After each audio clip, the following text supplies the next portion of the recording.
नमस्कार दोस्तों, 9 फरवरी 1943 जर्मनी के शहर कील से एक जर्मन सबमरीन रवाना होती है। वैसे तो इसमें सभी नाजी जर्मनी के सोल्जर्स बैठे हैं, लेकिन इन सब के बीच मौजूद है एक इंडियन भी, एक इंडियन जिनका नाम है मत्सुदा। इस सबमरीन को मिशन दिया गया है साउथ की तरफ ट्रैवल करना, अफ्रीका के बगल से होते हुए जाना और मिस्टर मत्सुदा को ट्रांसफर करना एक जापानीज सबमरीन में।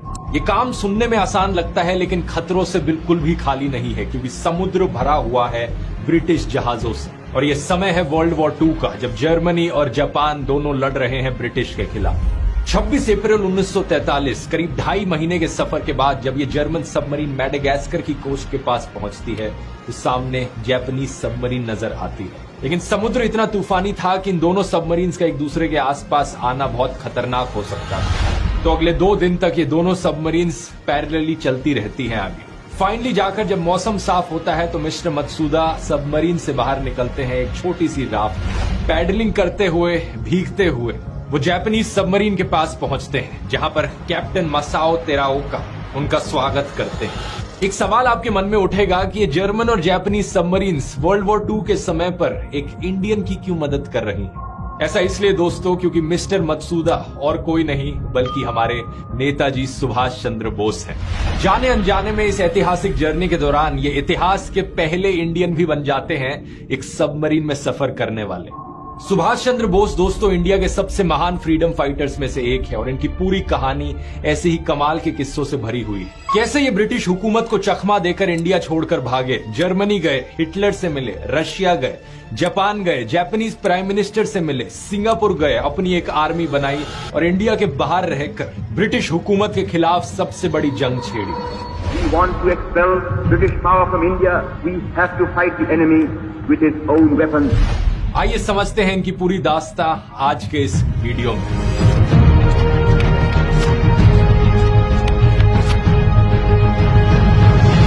अपनी कहानी की शुरुआत करते हैं साल 1939 से, वो साल जब वर्ल्ड वॉर 2 की शुरुआत हुई। वाइसरॉय लॉर्ड लिनलिथगो ने इंडिया के बिहाफ पे भी वॉर डिक्लेयर कर दी बिना किसी इंडियन से कंसल्ट किए। कांग्रेस के लिए ये बड़ी एम्बैरेसमेंट वाली बात थी और गवर्नमेंट ऑफ इंडिया एक्ट के तहत कांग्रेस के पास कुछ मिनिस्ट्रीज का कंट्रोल था, तो कांग्रेस ने उन सभी पोजीशन से रिजाइन कर दी। इस समय के बीच सुभाष चंद्र बोस अपनी खुद की पार्टी ऑर्गेनाइज कर रहे थे, द फॉरवर्ड ब्लॉक।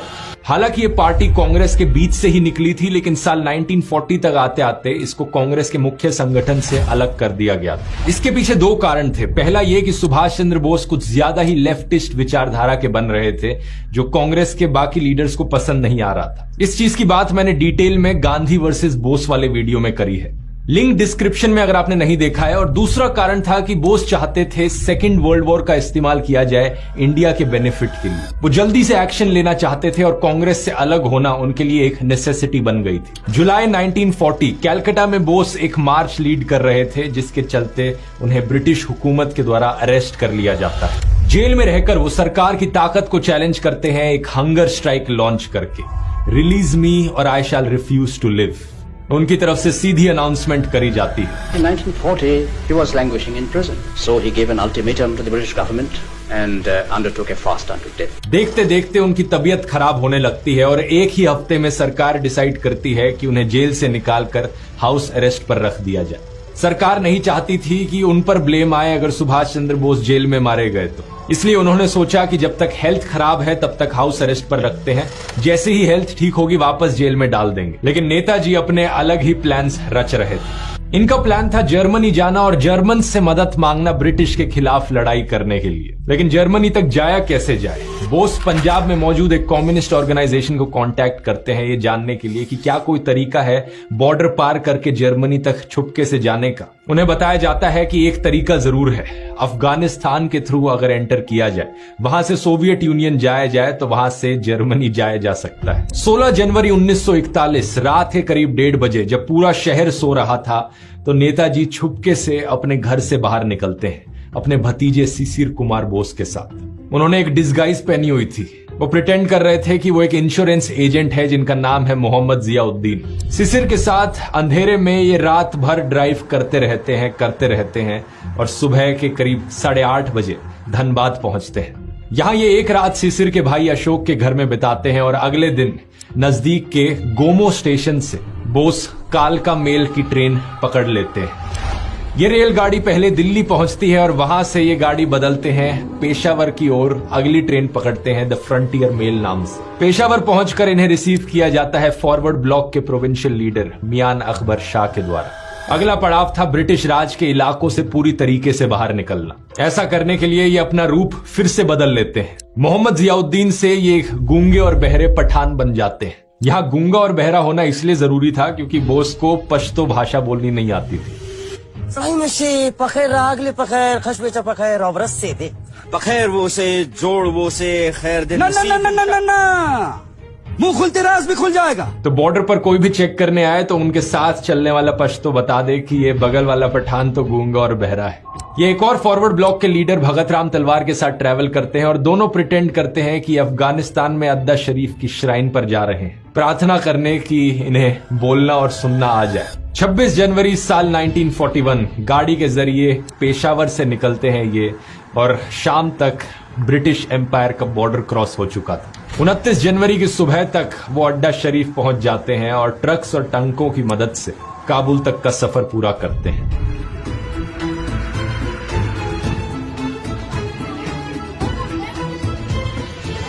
कैलकाटा से काबुल जाने में नेताजी को 15 दिन का समय लगा, लेकिन ब्रिटिश सरकार को इनके एस्केप के बारे में, इनके भाग निकलने के सिर्फ 12 दिन बाद ही पता चला।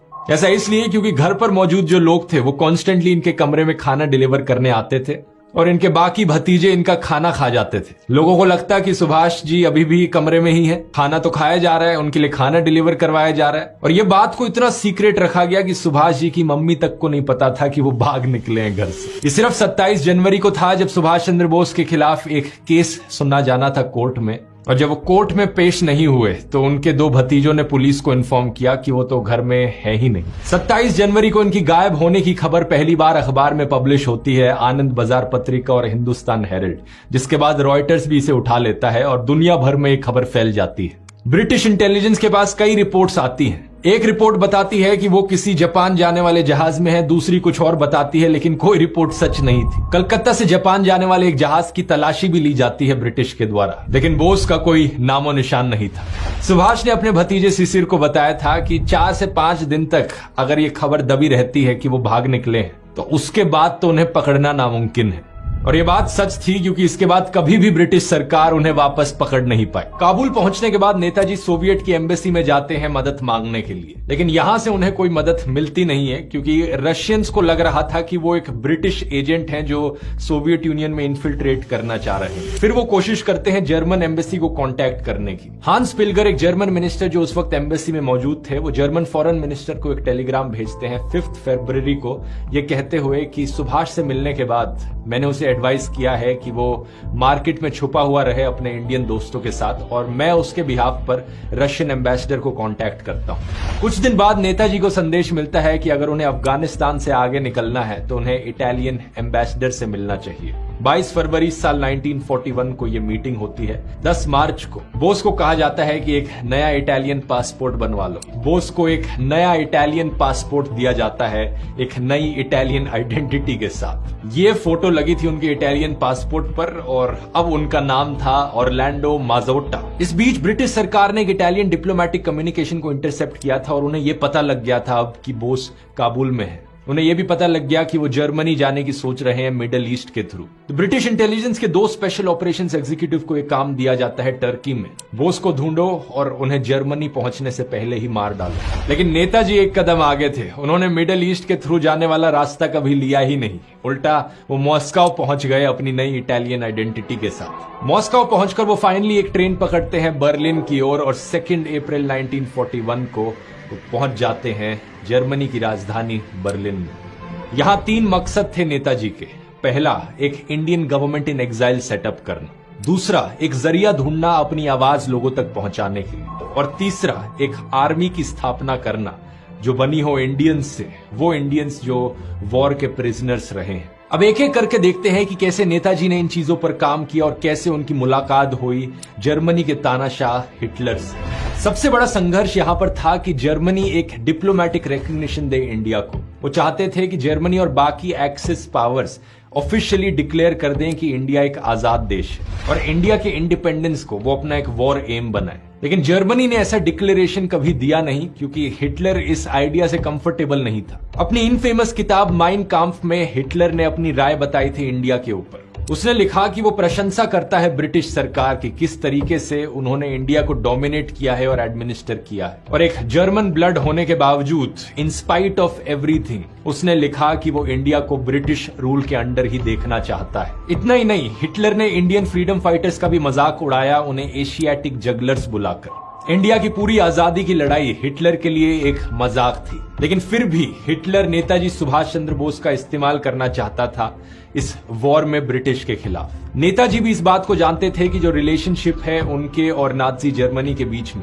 वो एक ट्रांजैक्शनल रिलेशनशिप है। दोनों को यहां पर अपना फायदा दिख रहा है, इसलिए ये रिलेशनशिप है, नहीं तो ये नहीं एग्जिस्ट करेगा। इस सोच से वो काम पर लग जाते हैं। वो प्लान्स बनाते हैं कि कैसे इंडिया एक्सिस पावर्स के साथ कोलैबोरेट कर सकता है। वो बर्लिन में फ्री इंडिया सेंटर की स्थापना करते हैं और फिर एक मेमोरेंडम सबमिट करते हैं वो हिटलर को, ये दिखाते हुए कि हिटलर अपनी आर्मी को लेकर इंडिया पर हमला बोले ताकि ब्रिटिश को वहां से हटाया जा सके, और ये ऐसा होगा कि ब्रिटिश एम्पायर के दिल पर हमला किया जा रहा हो। वो चीजों को थोड़ा तोड़ मरोड़ के दिखाने की कोशिश करते हैं हिटलर को उकसाने के लिए कि वो अपनी आर्मी को ले जाकर इंडिया में ब्रिटिश के खिलाफ फाइट करे, लेकिन कोई पॉजिटिव रिजल्ट इसका दिखता नहीं।